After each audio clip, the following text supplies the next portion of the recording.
Bismillahirrahmanirrahim. Assalamu alaikum. Let's start with the chapter 1.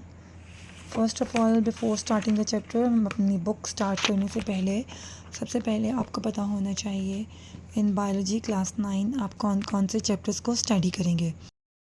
Chapter number 1 is about the science of biology. Chapter number 2, biodiversity. Chapter number 3, the cell. Chapter number 4, cell cycle. Chapter number 5, tissues, organ and organ system. Chapter number 6 is about biomolecules. Chapter number 7, enzymes. Chapter number 8, bioenergetics. Chapter number 9, plant physiology. Chapter number 10, reproduction in plants. Chapter number 11, biostatistics. And last is the glossary. Before starting the chapter number 1, which is about the science of biology, हम इस chapter को start करने से पहले आपको ये पता होना चाहिए कि व्हाट इज़ साइंस. हम लोग ये तो कहते हैं कि हम बायो पढ़ रहे हैं, फिज़िक्स पढ़ रहे हैं, केमिस्ट्री पढ़ रहे हैं, बट ये सब साइंस की ब्रांचेस हैं. मगर साइंस इनफैक्ट है क्या, इसके लिए मैंने छोटी सी एक आपके लिए डेफिनेशन निकाली है रिलेटेड टू क्लास 9. आप जब भी कुछ पढ़ें आपको उस सब्जेक्ट के बारे में कंप्लीट इन्फॉर्मेशन आपके पास होनी चाहिए. अगर आप साइंस पढ़ रहे हैं so what is science. Science क्या है? Science is the study of natural world through observations, experiments and reasoning. It help us to learn how things work.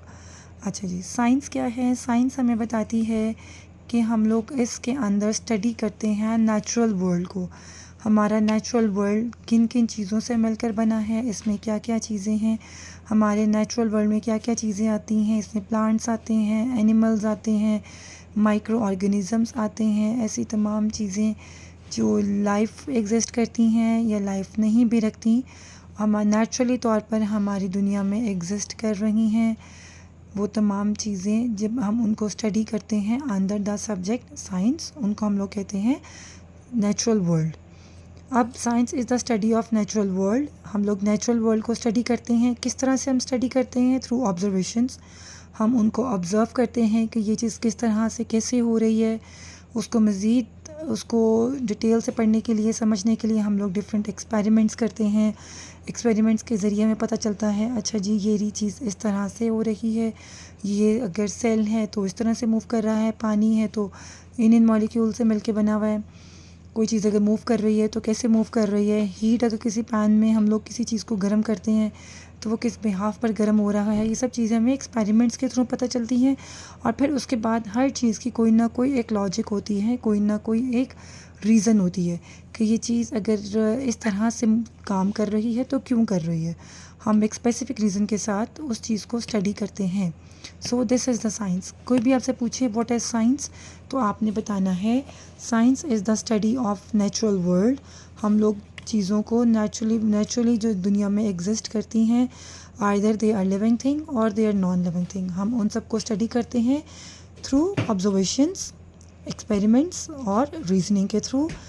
It help us to learn how things work. Science के ज़रिए ही हमें पता लगता है कि चीज़ें कैसे वर्क करती हैं.